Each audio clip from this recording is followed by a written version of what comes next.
We enjoyed school because unlike other places in Nigeria, you have to pay to go to school. So there's no like public school that you can go to. Wow. So when we came here, you found out you can go to school for free. Come on, $3.99 is everything.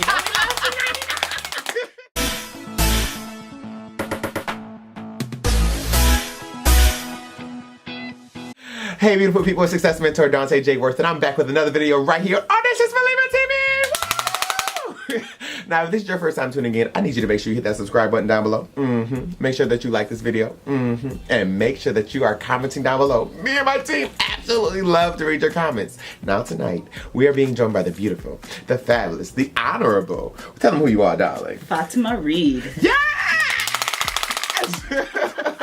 Now tonight I invited her here to talk about a purpose-driven life. Yes, honey, that's a good topic. Yes. Isn't it? Yes. So tell us. Yes. So tell us, before we go into that topic, what's your story?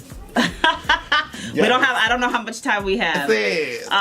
You know, my story really starts, well, first, you know, I always talk about I'm a wife and a mother. Yes. I have 4 young, beautiful children. My husband, yes, all 11 and under, Anaya, Kylie, David, Benton. Listen, that's no my sleep. crew. Team no sleep. Team no sleep at all. You know, with my husband, Gerard, we've been married for over 11 years, and we are so blessed. But, you know, my life didn't start out like that. You know, I grew up in Nigeria. So even though I was born here in the United States, we returned to Nigeria when I was very young. We lived in Lagos, Nigeria.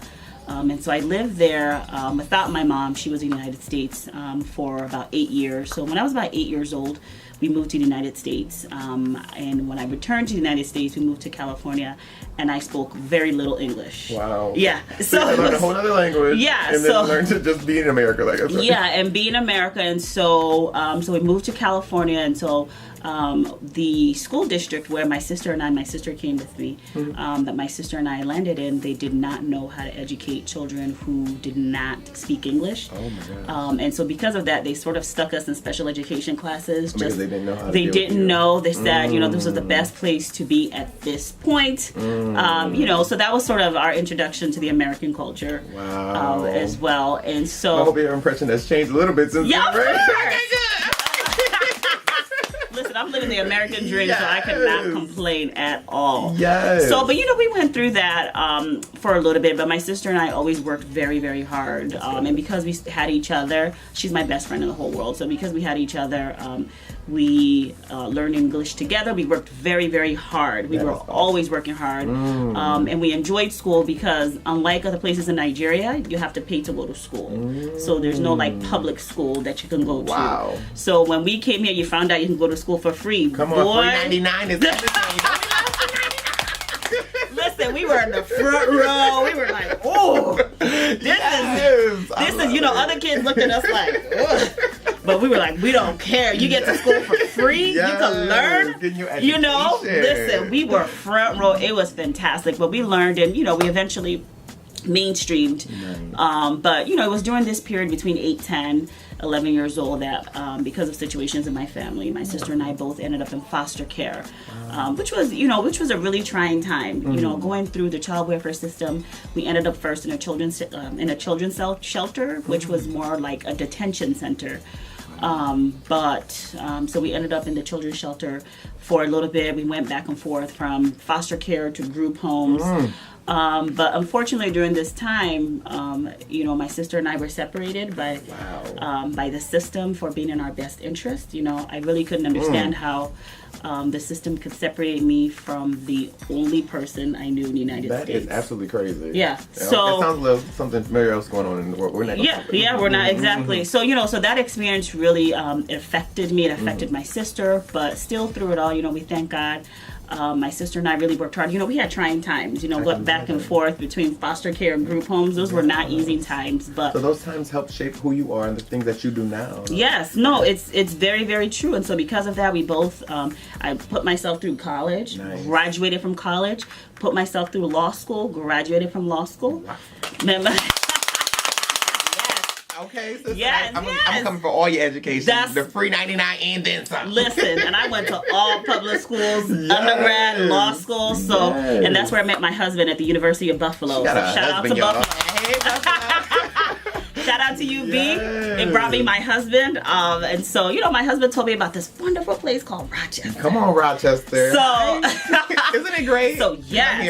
We here now. Yeah, so listen, even better. I love Rochester. I mean, Rochester adopted me. I am so grateful to so many of the women that let me tell you something about the strong and powerful women in Rochester. Right here in Rochester. Right here in Rochester. Can nobody tell me about my sisters here in Rochester? I love it. I love it. I love it. I love it. You know, they strengthen me when I need, you know, when you need a kick in the, you know what? Yes, because we need that. They will do that when you acting wrong. They will call you out, and I love it. You know, I love it but too. it's the support. You know, so you can't find that everywhere. You can't find it everywhere. So I'm just so grateful because it really helped shape the trajectory of my career. And shape your purpose. It helped shape my purpose. What is your purpose?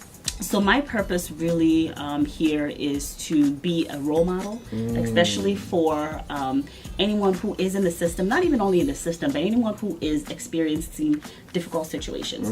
I always tell people, and I volunteer a lot in school districts, and I always tell the students and the kids there that it really doesn't matter how you start your life.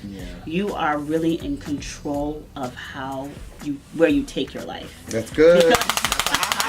That's a good aha moment. You know, because when you're younger, you know, yes, you're not in control, and a lot of things happen to you. But if you hold on, and if you work hard, and it's hard sometimes because I've been there. Those nights where you've cried and you know, and you wonder, listen, get that ugly cry. You know, when you've cried and you're just praying and you're like, God. But if you hold on, I promise you, I promise you it's gonna be good. That's good. You know, and work hard. That's all good. I can really to be a role model out there for people, and to really help people understand that there is no arena that you should not be allowed into. Oh, that's a good one right there. There's no arena that you shouldn't be allowed into. That's good. So, and you know, as long as you work hard and you stay true to yourself, really know that you belong anywhere that you see fit. You've done the work. Oh, and yes. You literally matriculated through the ranks of the city of Rochester, through the school district. Right now, you're currently the chief I'm the chief of staff for the school district. Rochester City School District. Yes. Come on. So tell us a little bit about that journey. How did you feel that first day walking into that office and saying, I'm the boss? Listen. How you doing? So, you know, I started out at the district as their attorney. Nice. So I started out my career over a decade ago in private practice. So I was a litigation attorney. So being in the courtroom is not a surprise to me. I've handled hundreds of litigation cases. Nice. And also so from there.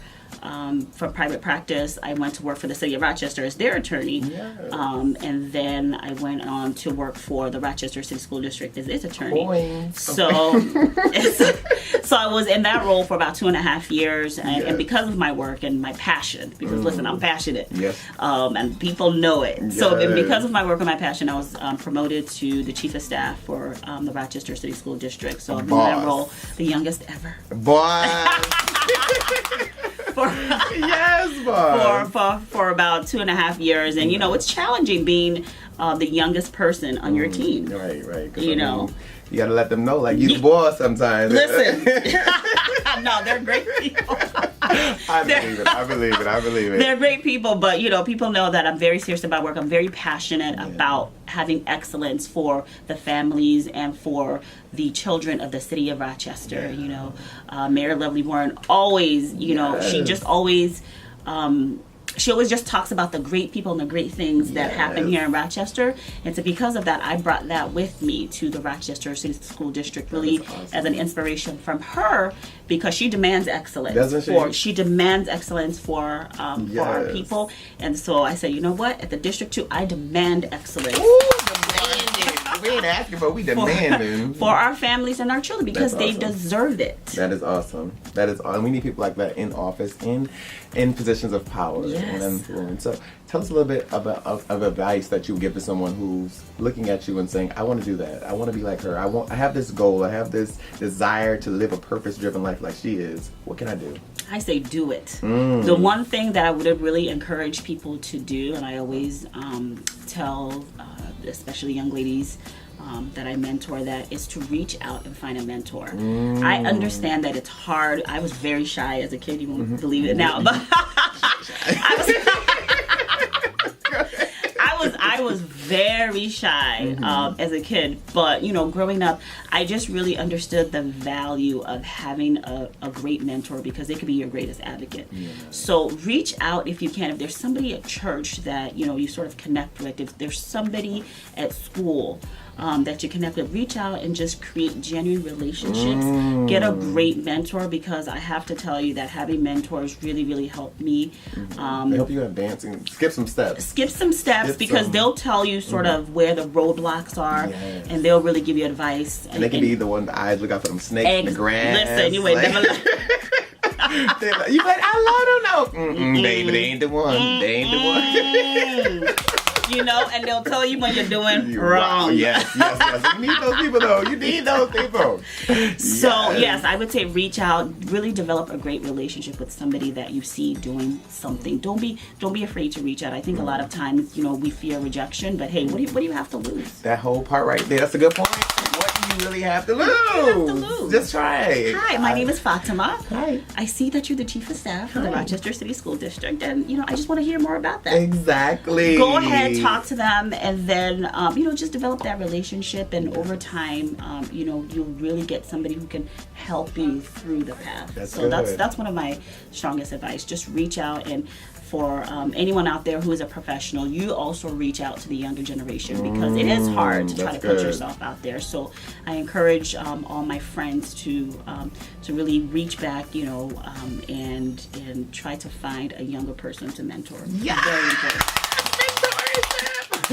Are you ready for rapid fire questions? Woo, let's go. Favorite book? Oh, my favorite book. Okay, people are gonna think this is silly, but I do have 4 kids, and so we read children's books a lot. But my favorite one, because it's set in Africa as well, it's called Giraffes Can't Dance. Oh my god! So it's this giraffe. You know, he saw other people. They have great moves, and they're bitty bopping, and you know, he tried to dance, and you know, he looked so awkward. But towards the end of the book, you know, he was outside. He heard the swing, sort of the music of the environment, and he listen. Like cutting up. He got it, and you know, so all the other animals were like, "Oh my gosh, he is a fantastic dancer!" But in the beginning, they were making fun of him because he couldn't dance. But he believed in himself. He sort of trusted in himself. People are fickle. Yeah. Believe in yourself. Don't worry about it. Doesn't matter. Yes. So and my children love that book. So that's one of our we've read it since all my kids were really little, and it's one of our favorite books. Giraffes Can't Dance. What inspires you? Wow, what inspires me? There is so much, because rapid fire. What inspires me? Doing good. Giving back. Okay, go. Yes. Okay. To be successful means to be a hard worker. Yes. And to be audacious means to be what is the new Nike commercials that Just do it. Just do it. Just do it. Yes. Thank you so much. Thank you for having me. Now tell them how they can support you. You're doing something right now. Yes, You're running somewhere. I am running for Monroe County Family Court Judge. I'm trying to be the first African American woman ever in the history of Monroe County. You're making history right here. Ever sit in the family. More history. To ever sit on the family court bench. The election is November 6th. Yes. There's 2 positions. So 2 people can get elected onto the bench, which will make an immediate wonderful impact on the bench. So I ask people to go to my website, Fatima for Family Court. Go to my Facebook page, Fatima for Family Court. Yes. Email me at electfatimareid rochester.gmail.com to hear a little bit more about me. Invite me to your barbecues, whatever you're having. I'm happy to come to talk about myself. Bring the hot sauces. Bring the hot sauce. We have hot pepper in Nigeria, so if you're ready for that, I can bring that too. So please reach out, read more about me. This is an important election. This perhaps is the most important election in Monroe County this year. Yes. So I'm asking everyone in Rochester, all over Monroe County, to take a look at this race seriously, look at the issues, and reach out. I'm happy to answer any questions at any time. I love it. So until next time, remember that life is meant to be enjoyed and not just endured. Ow. Thank you. Okay.